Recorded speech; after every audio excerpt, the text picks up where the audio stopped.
내 월급은 왜 항상 그대로일까? 요즘 이런 생각 정말 많이들 하시죠? 오늘은 바로 그 질문, 왜 월급만으로는 부족하다고 느끼는지 그 감정을 넘어서서 데이터와 사회 구조를 통해 한번 깊숙이 파헤쳐 보겠습니다. 자, 그럼 바로 시작할게요. 이 말 정말 귀에 못이 박히도록 듣는 말 아닌가요? 특히 20, 30대 사이에서는 거의 공통 구어처럼 되어버렸죠. 근데 이게 단순히 투덜거리는 푸념일까요? 아니면 정말로 우리 사회에서 부를 쌓는 방식 자체가 근본적으로 바뀐 걸까요? 네, 바로 이 질문이 오늘 우리가 파헤쳐 볼 핵심입니다. 그냥 힘들다는 감정적인 차원을 넘어서 도대체 무엇이 우리를 이렇게 생각하게 만드는지 그 실체를 데이터로 한번 확인해 보겠습니다. 자, 첫 번째 섹션입니다. 우리가 버는 돈, 그러니까 이 근로소득이 현실의 벽 앞에서 왜 이렇게 작고 초라하게만 느껴지는지 그 근본적인 이유부터 한번 짚어보죠. 자, 구체적인 숫자부터 한번 까놓고 보죠. 대졸 신입 초봉이 3천, 4천 한다고 해도 세금 떼고 못 떼고 하면 진짜 내 통장에 딱 꽂히는 돈은 월 200만 원 후반대. 이게 바로 많은 젊은이들이 마주하는 아주 현실적인 스타트 라인인 거죠. 그런데 이 돈으로 감당해야 할 삶의 무게는 정말 만만치가 않습니다. 서울의 비싼 월세나 전세 보증금부터 시작해서 결혼 자금, 아이를 낳아 기르는 비용, 그리고 저 멀리 있는 것 같은 노후 준비까지.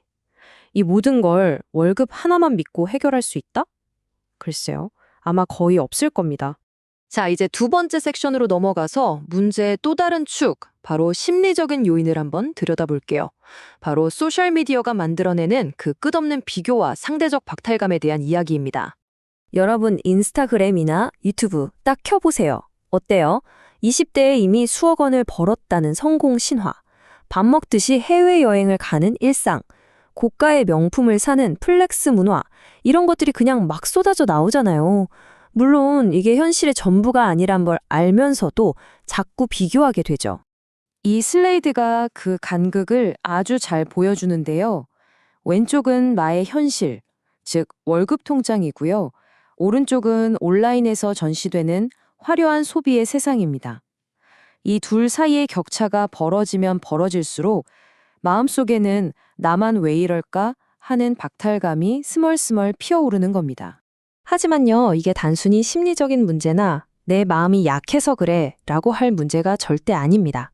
세 번째 섹션에서는 실제로 우리 앞에 놓인 이 거대한 구조적 장벽에 대해서 이야기해 보겠습니다. 이건 기분 탓이 아니에요.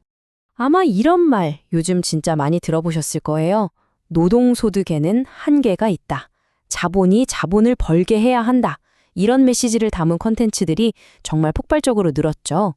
이게 마냥 틀린 말이라고 하기도 어려운 게 지금의 현실입니다. 그리고 실제 통계가 이 변화를 명확하게 보여주고 있습니다. 자산 격차는 점점 더 벌어지고 있고요. 부를 이루는데 월급보다 부동산이나 주식 같은 자본이득의 역할이 훨씬 커졌죠. 부모 찬스라는 말이 괜히 나온 게 아닙니다. 부모의 자산이 중요해졌다는 건 그만큼 내 노력만으로는 계층 이동의 사다리를 오르기가 더 힘들어졌다는 뜻이니까요. 그 구조적 장벽의 가장 상징적인 예시가 뭘까요? 네, 바로 서울의 집값입니다. 아마 젊은 세대에게는 가장 현실적이고 거대하게 느껴지는 벽일 겁니다. 이 그래프 한번 보시죠. 정말 말이 안 나오지 않습니까? 지난 10년 동안 우리 월급이 정말 개미걸음으로 조금씩 오를 때 서울의 아파트 가격은 말 그대로 수직으로 로켓처럼 쏘아 올렸습니다. 예전에는 영원까지 끌어모으면 된다는 말이 있었을지 몰라도 이제는 솔직히 물리적으로 따라잡는 게 거의 불가능한 수준이 되어버린 거죠. 네 번째 섹션입니다. 자, 이렇게 거대한 벽 앞에서 계속 좌절하다 보면 사람들은 자연스럽게 위험하지만 빨라 보이는 길, 즉 지름길을 찾게 됩니다. 미래가 불안할수록 과도하게 빚을 내서 투자하거나 소위 몰빵이라고 하죠. 고위험 자산에 모든 걸 거는 투자를 감행하기도 합니다. 심지어는 검증되지도 않은 유료 정보를 돈 주고 사는 사람들도 늘어나고요. 이건 개인이 어리석어서가 아니라 그만큼 조급함을 느끼게 만드는 환경 때문인 겁니다. 그럼 이제 궁극적인 질문에 도달하게 됩니다. 이 모든 상황을 고려했을 때 우리가 매달 꼬박꼬박 받는 이 월급, 이 근로소득이라는 게 정말 이제는 아무런 의미가 없는 걸까요? 정답은 아니요. 입니다. 절대 그렇지 않습니다. 여기서부터 이야기의 흐름을 완전히 바꿔보겠습니다. 근로소득이 무의미하다는 생각은 어쩌면 가장 위험한 착각일 수 있습니다. 5번째 섹션에서는 바로 이 근로소득이 왜 여전히 중요한지 그 진짜 가치를 다시 한번 조명해 보겠습니다.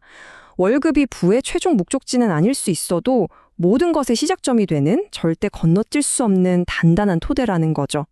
이게 핵심인데요. 여러분의 월급은 여러분의 신용을 증명하는 가장 확실한 근거가 됩니다. 또 투자를 위한 종잣돈, 그 씨앗을 만들어주죠.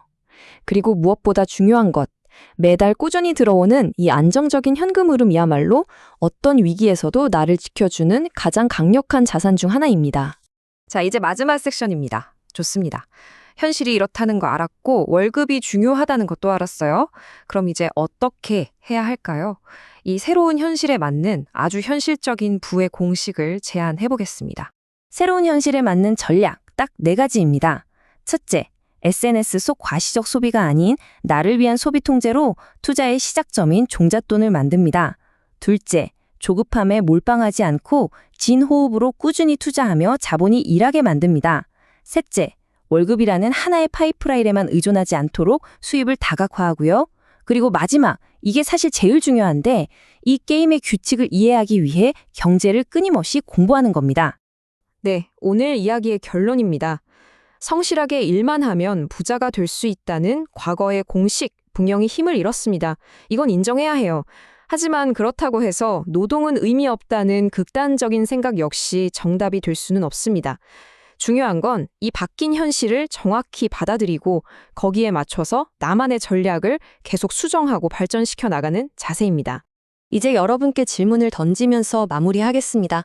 오늘 함께 쭉 살펴본 내용들을 바탕으로 여러분은 어떻게 생각하시나요? 여전히 월급만으로도 충분히 부를 이룰 수 있다고 보시나요? 아니면 부를 쌓는 게임의 법칙은 이미 돌이킬 수 없을 만큼 완전히 바뀌었다고 생각하시나요? 여러분의 생각을 정리해볼 좋은 기회가 되셨기를 바랍니다.